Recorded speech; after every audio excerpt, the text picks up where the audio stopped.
नमस्कार दोस्तों मते जय जगन्नाथ मु खुशी आपन स्वागत करछि मन नोडे राशिफल चैनल रे आसंदी जानिबा एही राशि माने हेबे मालामाल से केउ कोन राशि आसंदी जानि देखिबा। ज्योतिष शास्त्र अनुसार प्रत्येक ग्रह निर्दिष्ट व्यवधान पर निजर वेग परिवर्तन करिथांती।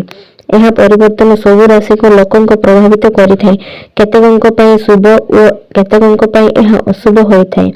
ग्रहंक राजा अर्थात सूर्य ग्रह मध्य राशि परिवर्तन करने को जाउछंती। अक्टोबर 17 तारिख सकाळ 7:52 सूर्य तुला राशि रे प्रवेश करिवे। यह फल 5टी राशि पय सूर्य गोचर प्रभाव अत्यंत शुभ हेबाको जाउछि।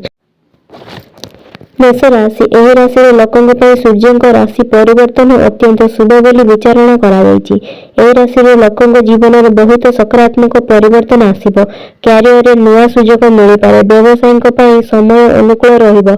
कारोबार रे लाभ मिलि पारे। अर्थात स्थिति पूर्व अपेक्षा सुधरिबो। वृष राशि रे लोकंक पय सूर्य गोचर शुभ रहिछि। चाकरी करुथिबा व्यक्तिंक पय समय अनुकूल उन्नतिर संभावना रहिछि। जेउ मानक प्रतिनिधि पय अपेक्षा करिसेंति सेमानक शुभ खबर पाई पारंती। एथिसह दरमा मध्ये वृद्धि पाइबे। दाम्पत्य जीवन समस्या दूर हेबो।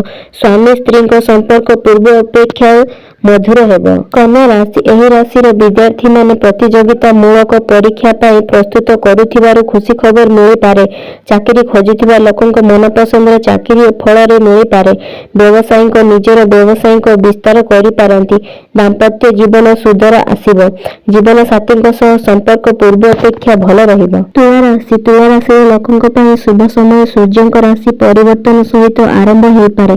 कर्म क्षेत्र रे वरिष्ठंक पूर्ण सहयोग मिलिबो। ऑफिस रे बॉस आपनक काम रे प्रशंसा करिवे। जदि आपण केउथिरे निवेश करिबाकू चाहुचंती तेबे भविष्यत आपनक भल रिपोर्ट मिलि पारे।